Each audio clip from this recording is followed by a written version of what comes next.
Assalamualaikum warahmatullahi wabarakatuh. Perkenalkan, nama saya Nurlela Alfitriah dengan NIM 22032055, Prodi Pendidikan Bahasa dan Sastra Indonesia, Universitas Islam Darul Ulum Lamongan.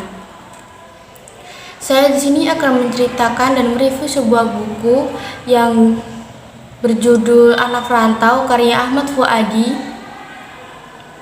Saya di sini menceritakan novel ini untuk memenuhi tugas mata kuliah sejarah sastra yang diampu oleh Bapak Sariban SPD MBD. Sebelum saya membacakan ceritanya, saya akan membaca biografi sang penulisnya terlebih dahulu. Ahmad Fuadi adalah salah satu sastrawan yang lahir di Buyur di kampung kecil pinggir danau. Tidak jauh dari kampung halamannya sastrawan paling terkenal, yaitu Buya Hamka.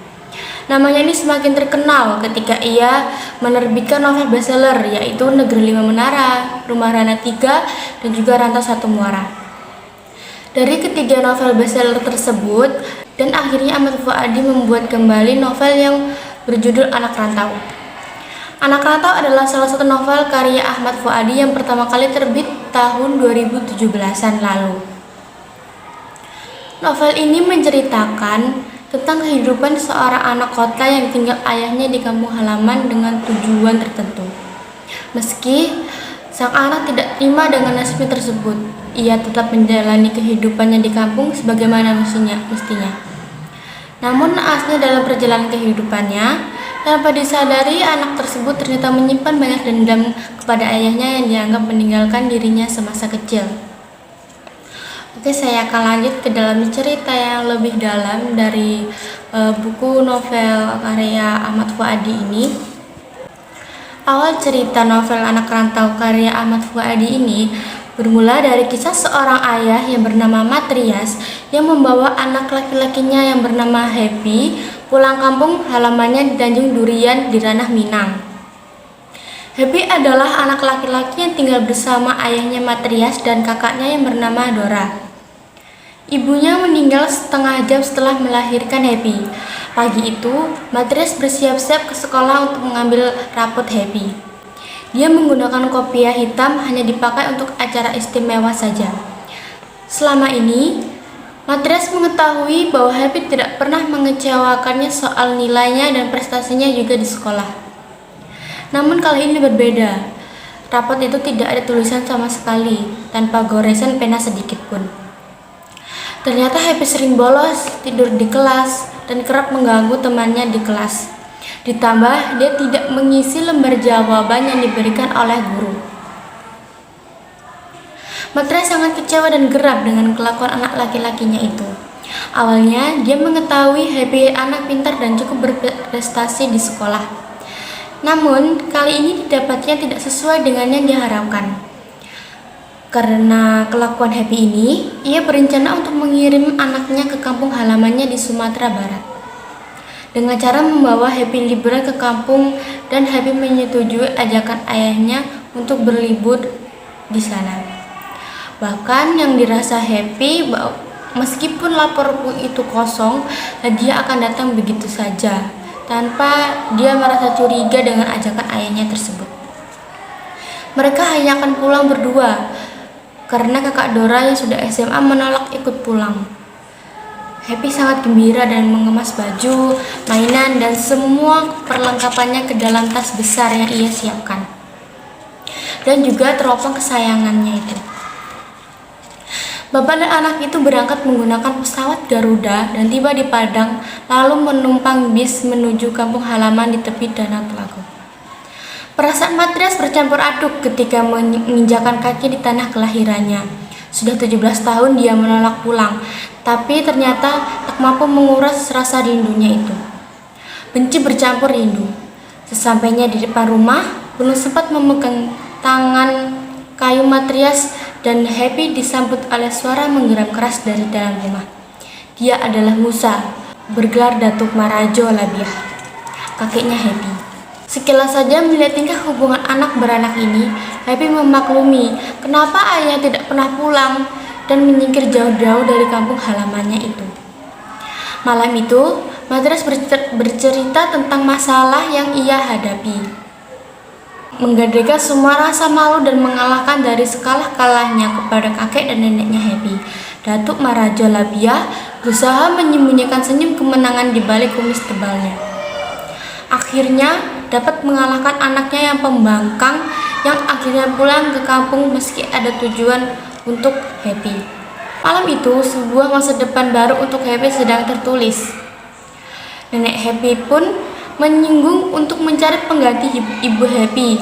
Namun, bagi Matrias bagaimana mungkin akan lupa karena dia telah karam dan dalam kenangan bersama Nurbaiti. Baginya, istrinya hanya dia seorang saja, tidak akan pupus dalam kenangannya. Setelah kejadian malam itu, siangnya Happy bertemu dengan teman baru yang bernama Atar dan Zen. Mereka adalah anak kampung Tanjung Durian. Atar selalu bercita-cita merantau menjadi orang rantau dan mengagumi semua orang rantau. Bagi dia, Happy adalah gambaran impian dari diri dia kelak tinggal di Jakarta, menikmati semua kehebatan tanah rantau. Sedangkan Zen, anak kampung Tulen yang mencintai kampung dengan segala keunikannya. Bagi dia, kedatangan Happy menandakan semua orang rantau perlu kampung untuk didatangi. Bagi Zen, kampunglah akar tempat bermula semua dan tempat pulang semua. Mereka bermain di lapangan bersama dan bagi Happy, pertama kalinya dia sholat di surau dan kakeknya yang menjadi imamnya. Surau juga digunakan untuk tempat mengaji anak SD sampai SMP. Datuk dan Salisa sendiri adalah pengajarnya. Sudah hampir 2 pekan Happy bertamasya di kampungnya, Tanjung Durian. Menjelang hari kepulangannya, dia menyortir semua mainannya yang dibawa dari Jakarta. Sebagian akan diberikan kepada Atar dan juga Zen. Ketika Happy memuati kopernya dengan baju-baju, ayahnya mendaham-daham. Walau kerongkongannya tidak gatal dan memberitahu tidak usah berkemas karena sudah mendaftarkan Happy sekolah SMP di sini. Dan Happy juga bertekad akan kembali ke Jakarta dengan menggunakan uangnya sendiri. Mulai saat itulah Happy menjalani hidupnya sebagai anak rantau yang hidup di kampung yang mana suasana sangat berbeda dengan di Jakarta. Ia menjalani kehidupannya dengan perasaan yang kecewa dengan apa yang sudah dilakukan ayahnya kepadanya. Namun Happy memiliki teman yang kini menjadi sahabatnya, yaitu Atar dan Zen, yang selalu menemani hidup Happy di kampung dengan bermain bersama dan sekolah bersama. Dari 2 orang temannya ini, Happy belajar bagaimana kehidupan di kampung dan Happy selalu mengisi hari-harinya dengan beribadah karena kakeknya adalah seorang pengurus surau. Dan dari kakeknya jugalah Happy belajar tentang agama, juga belajar azan dan belajar mengaji. Seperti anak-anak kampung biasanya, Happy mulai terbiasa dengan suasana barunya. Happy setiap sore bermain dengan teman-temannya. Namun, di balik kesenangannya itu, ia masih menyimpan dendam dengan ayahnya yang akan dibalasnya dengan membuktikan kepada ayahnya bahwa ia mampu pulang ke Jakarta dengan menggunakan uangnya sendiri. Karena tekadnya itu, ia giat mengumpulkan uang dengan bekerja menolong kakeknya mengurus masjid. Happy juga bekerja di warung saudara ayahnya yang bernama Mak Tuworos. Setiap pulang sekolah dan hari libur, Happy selalu menolong Mak Tuworos melayani pengunjung di warungnya. Namun hasilnya yang didapatkannya sangat kecil. Wajah Happy mengkerut mendengar ucapan ayahnya, seakan seperti mimpi. Ayahnya mengatakan takut akan gagal mendidik Happy kalau di kampung dia akan diajarkan ilmu agama dan beradat oleh kakek dan neneknya.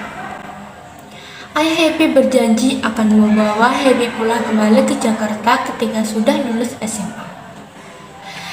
Happy merasa dirinya dibuang oleh ayahnya sendiri di kampung dan dia merasa tertipu oleh sikap lamanya selama ini. Jika menunggu tabungannya penuh untuk membeli tiket pulang ke Jakarta, ia merasa itu sangat lama.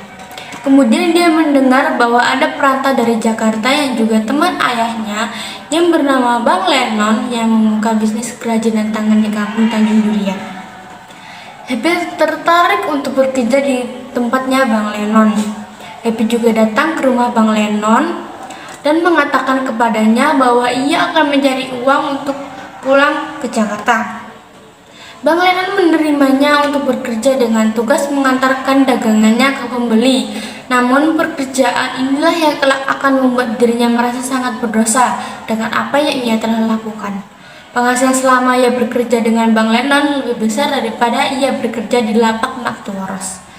Selain harus bekerja, Happy juga harus melanjutkan sekolahnya dan menjadi anak sura yang dikelola oleh kakeknya. Pada suatu hari di kampung Tanjung Durian, digegerkan dengan pencurian yang dilakukan oleh sekelompok orang misterius. Mereka mencuri hewan ternak, perhiasan, dan yang lainnya yang milik warga. Sehingga mereka juga mencuri barang-barang di surau milik kakeknya Happy.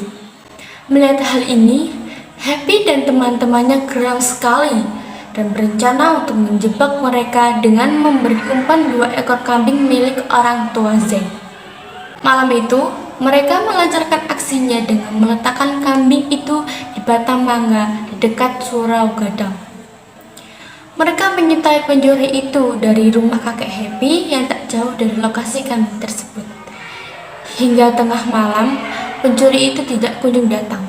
Setelah lama mengintai, akhirnya Happy mendengar ada suara langkah kaki orang yang mendekati kambing umpan itu. Ketika mereka melihat ke sana, kambing itu sudah lenyap. Dengan sigap, mereka mengejar kambing itu. Tiba di persimpangan kampung Tanjung Durian, Happy berhasil menangkap pencuri itu dan melawannya dengan jurus silat yang pernah diajari. Ketika berhasil ditangkap, pencuri itu adalah Bang Nopen yang mana bekas pembantu kakek Happy di Surau Gadang, dan ia mengaku kehabisan uang untuk membeli narkoba karena dia sudah ketergantungan narkoba. Happy dan teman-temannya berpikir bahwa di kampung itu sudah terjadi narkoba dan dia juga berniat untuk menyelidikinya. Setelah beberapa hari, Happy dan teman-temannya menyelidiki kasus narkoba di kampungnya. Happy pun mengetahui bahwasanya narkoba itu dijual oleh seseorang yang selalu menggunakan perahu dan menjualnya ke para nelayan yang sedang beristirahat di keramat ikan. Happy, Atar, dan juga Zen mengikuti kemana perahu itu bermuara, dan mereka mendapatkan bahwa orang itu tinggal di sebuah bangunan tua di tengah hutan yang sangat terpencil. Ia ingin memasuki bangunan itu. Mereka ditangkap oleh beberapa orang dan disekap di ruang seperti gudang. Dan mereka mengetahui bahwa yang memiliki usaha haram itu adalah Bang Lennon.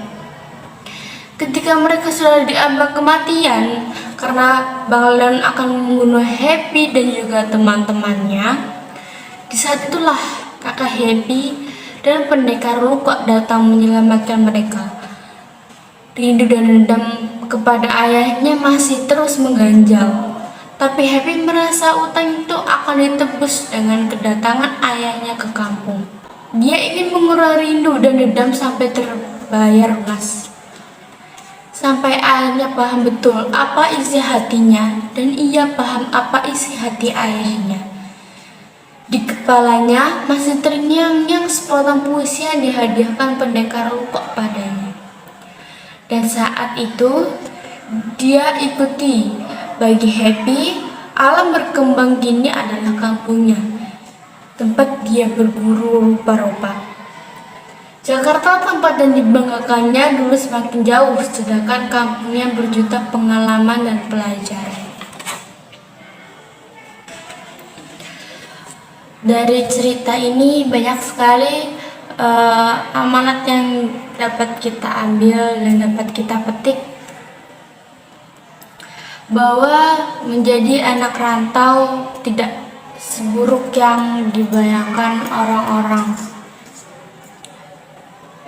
Ya, memang betul kalau merantau itu mungkin banyak sekali masalah atau banyak sekali yang hal-hal baru yang harus kita biasakan karena di kampung orang dan kita belum pernah ke sana. hal itu juga sudah saya rasakan karena saya juga seorang perantau. Namun jika semuanya dijalani dengan ikhlas dan juga bersungguh-sungguh, dan tujuan yang kita tuju juga jelas, mengapa kita sampai di sini, kenapa kita sampai merantau di sini, itu karena ada tujuan yang sedang kita tuju dan kita kejar. Dan amanat yang bisa saya petik dari novel ini, selalu gantungkan semua harapan kepada Tuhan. Jadi kita boleh menggantungkan semua harapan kepada Tuhan, karena Tuhan ini yang memberikan kita, karena Tuhan ini merupakan Sang Pencipta. Di dalam novel ini ada kata-kata, aku ingin memberitahumu bagaimana terlalu berharap pada manusia dan makhluk itu mengecewakan. Jadi kalau merasa ditinggal, jangan sedih, kita tidak akan ditinggal Tuhan.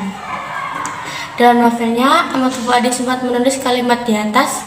Kalimat itu pun akan menjadi pengingat bagi pembaca agar tidak menaruh harapan pada manusia, sebab manusia adalah sumber kekecewaan. Sebaliknya, menaruh harapan pada Tuhan yang merupakan Sang Pencipta, sebab kamu bisa menggantungkan segala urusan kepadanya. Ia maha segalanya, jadi kamu tak akan pernah kecewa dengan apa yang Tuhan tulis dan berikan untukmu. Dan juga senantiasa saling menghargai antar sesama. Jadi kalau kita bisa menghargai, kita bisa mengerti dengan situasi atau suasana baru yang sedang kita jalani, itu akan berpengaruh baik untuk kita sendiri, karena kita yang merasakannya. Baiklah, terima kasih. Itu dia penjelasan saya tadi. Jika ada kurangnya, saya mohon maaf. Saya akhiri. Wassalamualaikum warahmatullahi wabarakatuh.